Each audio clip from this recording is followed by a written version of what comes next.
porque o primeiro contato que você deve ter tido já conosco, falando em fandom, né? Não conosco tokusatsu.com.br, mas com o fandom de Tokusatsu brasileiro, foi a galera sacaneando a dublagem do Build, né?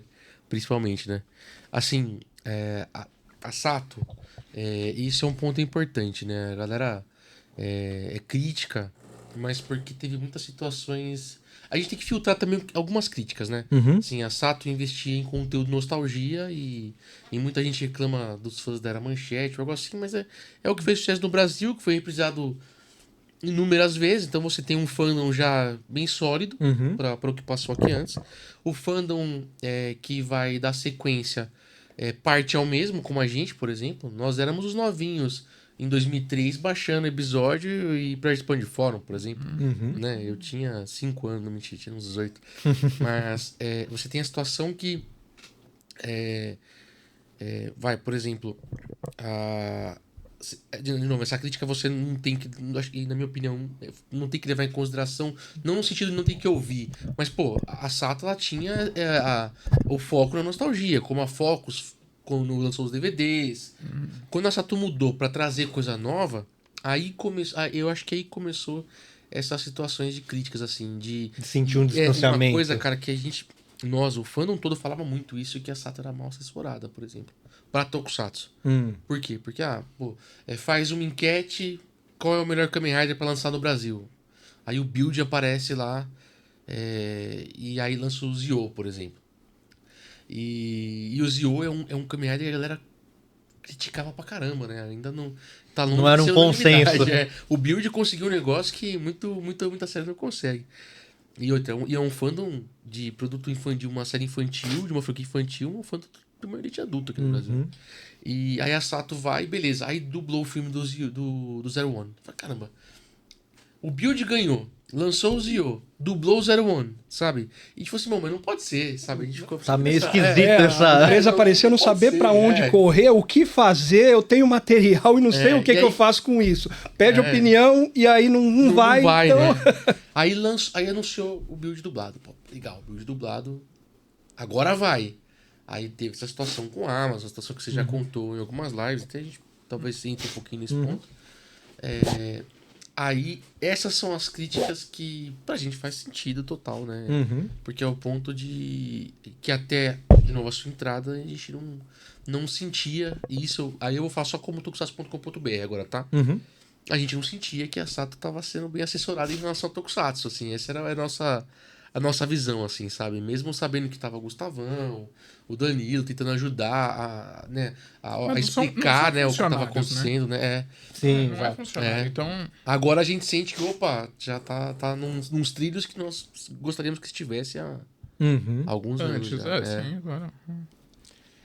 Acho que nesse meio do caminho rolou muita troca de colaborador, né? É aquelas coisas de história interna da empresa que a gente não fica explicando pro público, mas acho que talvez muitas dessas coisas no meio do caminho trocou a pessoa, perdeu a conexão, qual que era o raciocínio que aquela pessoa estava indo, entra outra pessoa caindo de paraquedas, e aí, enfim, eu não tô tentando justificar, até porque eu não sei se é isso que aconteceu, mas tá? Mas você chegou, já deu tempo de entender todas essas tretas?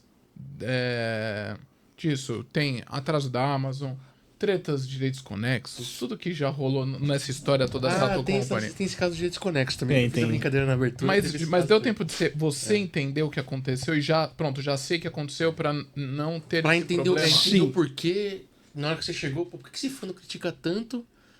Eu vou falar o que eu pensaria no seu lugar, se você responder, né? Então até vai lá, vamos ver. Eu falo, cara, como é que esses caras reclamam tanto se a minha empresa é a única que tá levando levando sério pra esses caras, e aquilo também, né? Você chegou no meio dessa bomba relógio de Build, né? Um ano, maio que não acaba nunca, e aí chega você. Como é que foi chegar e já ver todo esse alvoroço, pegar o que serviu de lição pra não rolar novamente, né? E não precisa se justificar do passado. Tô só a gente quer saber como você se ambientou. Você chegou e falei, é isso daqui que eu vou pegar? Que batata quente é essa, né? Não, cara, assim, é um processo em andamento, tá? Mas acho que o primeiro desafio que eu tive que entrar de cabeça, com certeza, foi o bicho. Porque eu cheguei, cara, deixa eu entender o que tá rolando aqui. Porque, querendo ou não, ainda antes de eu ter migrado pra Sato, eu acompanhava, sigo todas as páginas oficiais. E eu ficava, de vez em quando, dando uma olhada nos comentários, eu via e falava, meu, a galera não tá muito feliz, né? Tipo, daí, obviamente, assim, de vez em quando eu perguntava, né, como é que tá as coisas na empresa, pro meu pai e tal, aquela coisa. Mas, enfim, também não sabia de detalhes. E aí, quando eu entrei, eu falei, cara, essa história ainda tá rolando, né? E ele me delegou o projeto, ó, tô dando esse assunto pra você aí tocar, cuidar. É o teste. E aí eu fui, beleza, deixa eu sentar aqui a bunda na cadeira, entender o que tá rolando, entender um pouquinho de histórico e tal.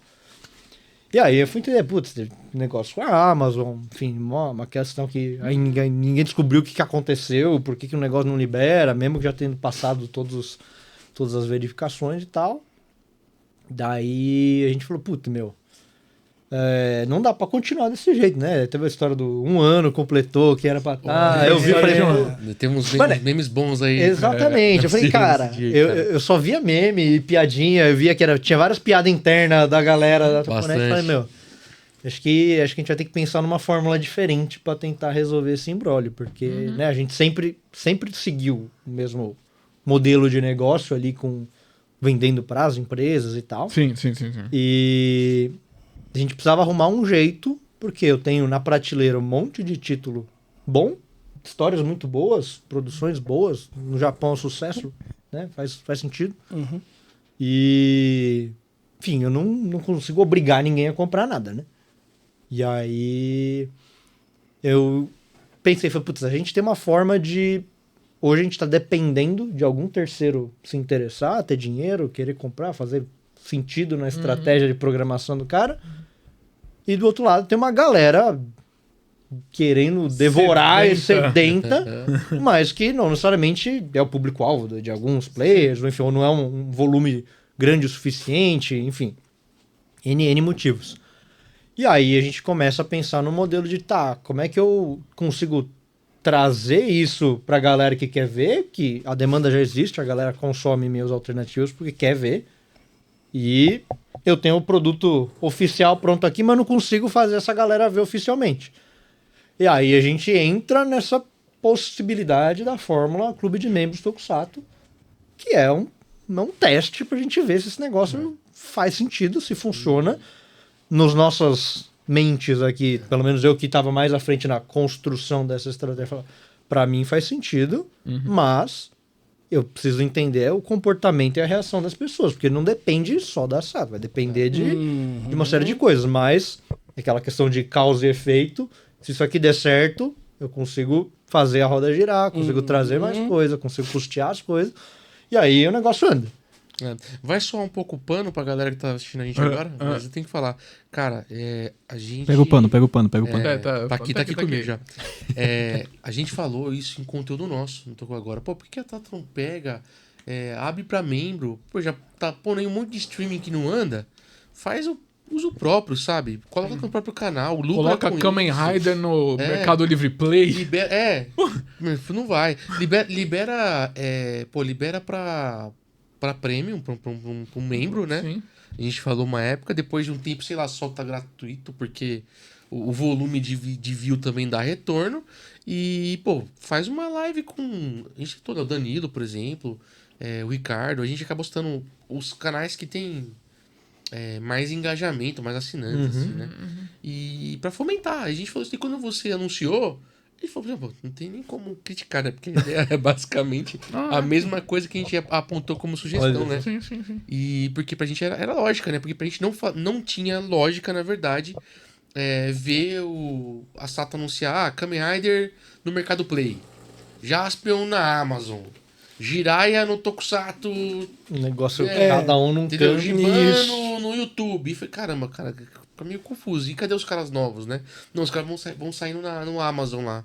E assim, eu não posso ser hipócrita e não falar que existe pirataria e que nós somos um fandom que, graças à ajuda dos próprios fãs, a gente consome Sim.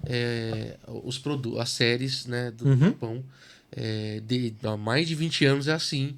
E é graças a isso que o fandom se Só alimentou existe e por causa existe, desse né? acesso. Senão a gente tava só falando de nostalgia, só falando do que passou no Exato. Brasil. Não podemos ser hipócritas. E a Sim, gente sabe sim. que às vezes, cara, o cara já viu a série, ele não vai querer rever de novo. Só porque é oficial. Tem que ter um atrativo, né? Então é a qualidade de imagem, um atrativo. Sim. Tá disponível no streaming que ele paga, um atrativo. Dublado é um atrativo. Né? Uma legenda oficial também. A legenda oficial Porque também. vem um material oficial pra legendar, né? E aí, falando em legenda...